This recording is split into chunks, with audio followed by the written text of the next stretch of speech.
सारे पत्रकार साहबान का स्वागत है। जी आयां नूं। अज कैबिनेट विशेष तौर पर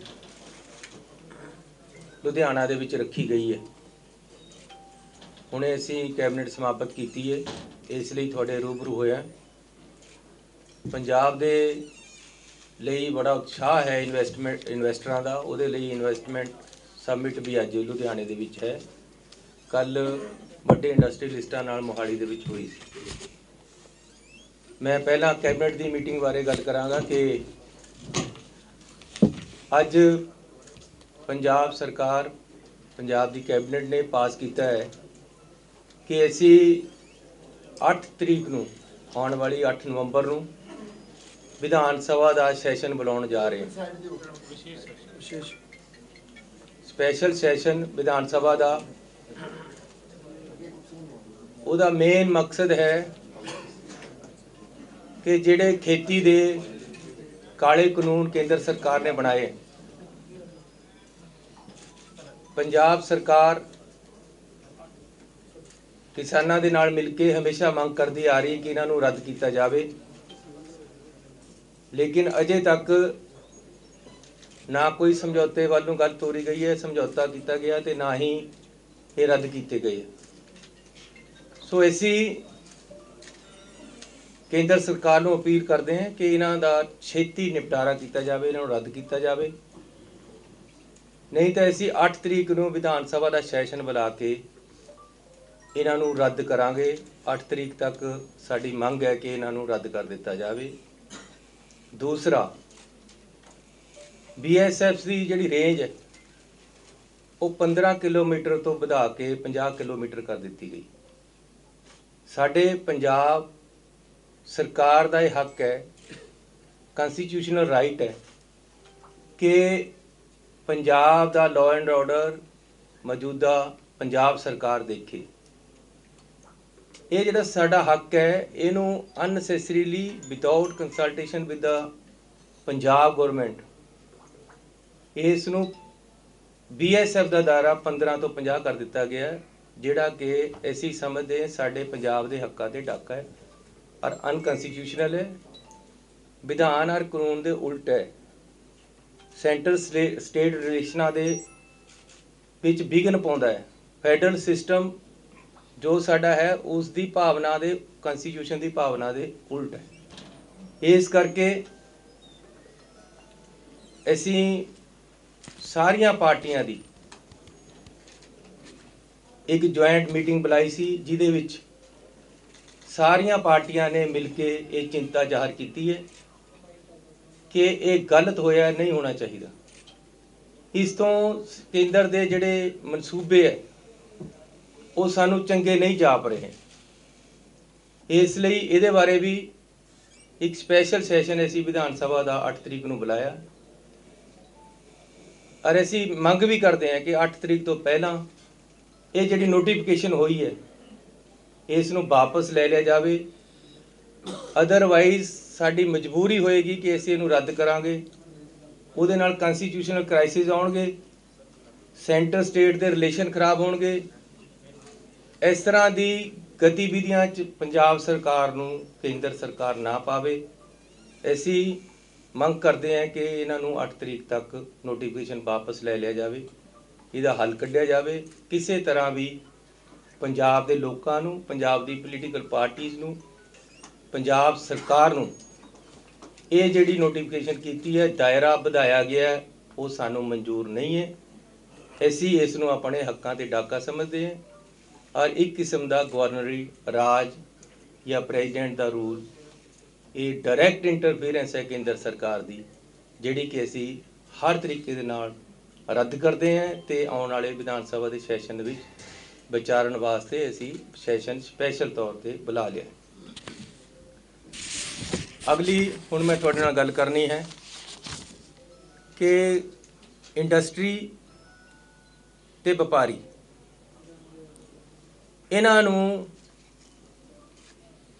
जिहड़ियां राहतां की जरूरत है ताकि साडा व्यापार पंजाब दे विच वधे फुले, साडी इंडस्ट्री पंजाब दे विच वधे फुले, ਉਹਦੇ ਬਾਰੇ ਸਾਡੀਆਂ ਲਗਾਤਾਰ ਕਈ ਮੀਟਿੰਗਾਂ ਇੰਡਸਟਰੀ ਤੇ ਵਪਾਰੀਆਂ ਦੇ ਨਾਲ ਹੋਈਆਂ।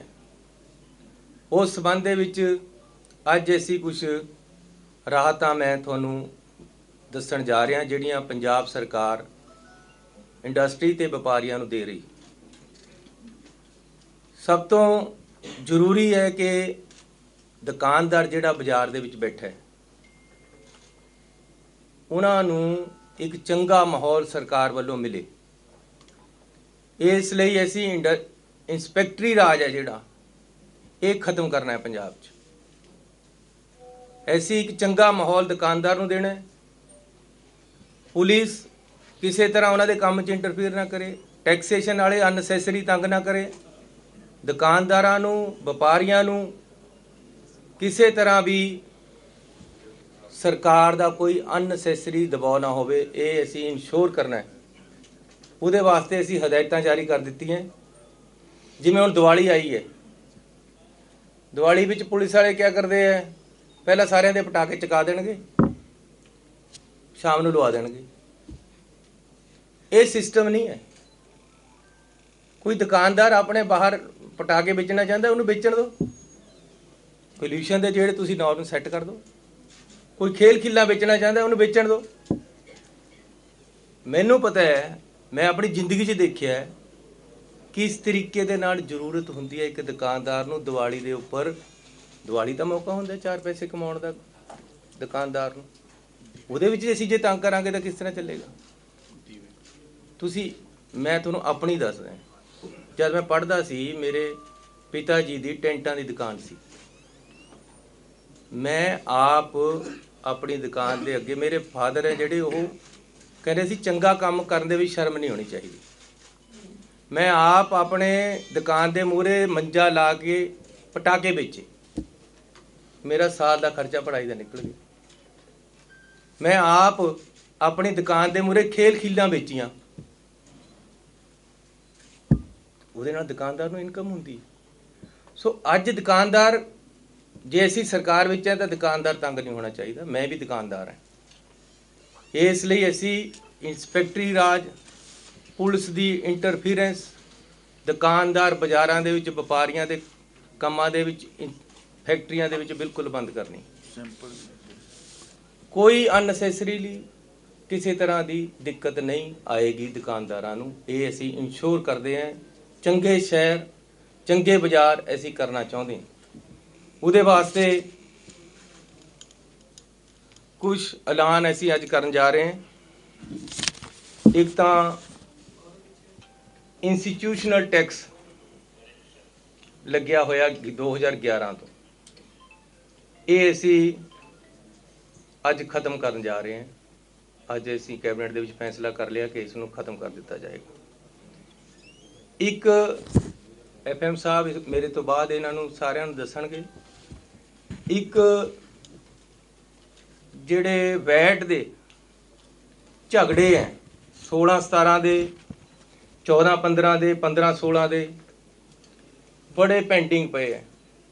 48,000 ਬੰਦਾ ਵਪਾਰੀ ਨੂੰ ਹਰ ਮਹੀਨੇ ਬੁਲਾ ਲੈਂਦੇ ਹੈ। ਅਨਨੈਸੈਸਰੀ ਉਹਦੇ ਚੱਕਰ ਲਾ ਰਿਹਾ ਹੈ ਤੇ ਉਹ ਸਾਰੇ ਅਸੀਂ ਉਹਦੇ ਜੋ 40,000 ਹੈ ਜਿਹੜੇ ਉਹਨਾਂ ਨੂੰ ਇਸ ਤਰ੍ਹਾਂ ਛੱਡ ਰਹੇ ਕਿ ਅਸੀਂ ਇਹ ਝਗੜੇ ਹੀ ਖਤਮ ਕਰ ਦੇਣੇ। ਅਸੀਂ ਇਸ 'ਤੇ ਤੁਹਾਨੂੰ ਅੱਗੇ ਨੂੰ ਬੁਲਾਏਗਾ ਨਹੀਂ ਮੇਰਾ ਟੈਕਸੇਸ਼ਨ ਇੰਸਪੈਕਟਰ। ਸਾਰੇ ਵਪਾਰੀ ਉਸ 'ਚੋਂ ਅਸੀਂ ਕੱਢ ਰਹੇ। ਸਿਰਫ 8,000 ਵਪਾਰੀ ਹੈ ਜਿਨ੍ਹਾਂ ਕਨੀ ਲੱਖ ਰੁਪਏ ਤੋਂ ਜ਼ਿਆਦਾ ਬਕਾਏ ਹੈ, ਜਿਨ੍ਹਾਂ ਦਾ ਟੈਕਸ ਪੈ ਕੇ ਜ਼ਿਆਦਾ ਹੋ ਗਏ ਹੈ। ਉਹਨਾਂ ਨੂੰ ਵੀ ਅਸੀਂ ਕਹਿ ਰਹੇ ਹਾਂ 1 ਟਾਈਮ ਸੈਟਲਮੈਂਟ ਕਰ ਲਓ। 30% ਪੈਸਾ ਉਹ ਜਿੰਨਾ ਉਹਦਾ ਬਣਦਾ ਉਹਦਾ ਜਮ੍ਹਾਂ ਕਰਾ ਦੇਣ। ਉਹ ਵੀ 2 ਕਿਸ਼ਤਾਂ 'ਚ 20%, 30% ਦਾ 20% ਤਾਂ ਸਾਨੂੰ ਉਹ ਇਸ ਸਾਲ 'ਚ ਦੇ ਦੇਣ ਫਾਈਨੈਂਸ਼ੀਅਲ ਈਅਰ 'ਚ, 80% ਅਗਲੇ 'ਚ ਦੇ ਦੇਣ। ਸੋ ਇੱਕ ਵੱਡੀ ਰਾਹਤ ਜਿਹੜੀ ਅਸੀਂ ਇਹ ਵੈਟ ਦੇ ਜਿਹੜੇ ਪੁਰਾਣੇ ਕੇਸ ਚਲੇ ਆ ਰਹੇ ਬੜੀਆਂ ਲੰਬੇ ਸਮੇਂ ਤੋਂ, ਉਹਨਾਂ ਨੂੰ ਅਸੀਂ ਖਤਮ ਕਰ ਰਹੇ ਹਾਂ। ਇਸ ਤੋਂ ਇਲਾਵਾ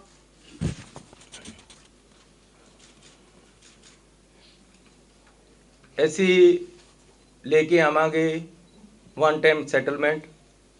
ਜਿਹੜੇ ਛੋਟੀਆਂ ਫੈਕਟਰੀਆਂ ਜਾਂ ਮੀਡੀਅਮ ਸਕੇਲ ਦੀਆਂ ਫੈਕਟਰੀਆਂ ਉਹਨਾਂ ਦੇ ਵਿੱਚ ਜਿਹੜੀ ਸਾਡੀ PSIDC PFC PAIC ਇਹਦੇ ਵਿੱਚ ਜਿਹੜੇ ਉਹਨਾਂ ਦੇ ਬਕਾਏ ਖੜੇ ਹੈ ਜਾਂ ਕੇਸ ਰੁਕੇ ਹੋਏ ਹੈ ਉਹਨਾਂ ਦੀ ਵਨ ਟਾਈਮ ਸੈਟਲਮੈਂਟ ਲੈ ਕੇ ਆਵਾਂਗੇ। ਇੱਕ ਐਸੀ ਜਿਹੜੇ ਪਲਾਟ ਹੋਲਡਰ ਹੈ ਉਹਨਾਂ ਵਾਸਤੇ ਇੱਕ ਸੈਟਲਮੈਂਟ ਸਕੀਮ ਲੈ ਕੇ ਆ ਰਹੇ।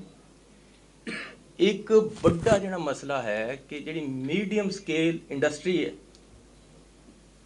ਉਹਨਾਂ ਨੂੰ ਬਿਜਲੀ ਦੇ ਅਸੀਂ 5 ਰੁਪਏ ਕਿਹਾ ਸੀ ਲੇਕਿਨ ਫਿਕਸ ਚਾਰਜ ਲੱਗਦੇ, ਉਹਦੇ ਨਾਲ ਉਹਨਾਂ ਦਾ ਬਿੱਲ ਬੜਾ ਵੱਧ ਜਾਂਦਾ ਹੈ। ਉਹਨਾਂ ਦੀ ਬੜੀ ਡਿਮਾਂਡ ਹੈ ਕਿ ਛੋਟੀ ਇੰਡਸਟਰੀ ਯਾਰ ਜਿਹੜੀ ਵੱਡੀ ਇੰਡਸਟਰੀ ਉਹਦੇ ਵਿੱਚ ਛੱਡ ਕੇ ਜਿਹੜੀ ਮੀਡੀਅਮ ਹੈ ਜਿਹੜੇ ਕਿ ਜ਼ਿਆਦਾ ਹੈ ਉਹਨਾਂ ਨੂੰ ਦਿੱਕਤ ਆ ਰਹੀ, ਫਿਕਸ ਚਾਰਜ ਬਹੁਤ ਪੈ ਰਹੇ ਹੈ ਬਿਜਲੀ ਦੇ।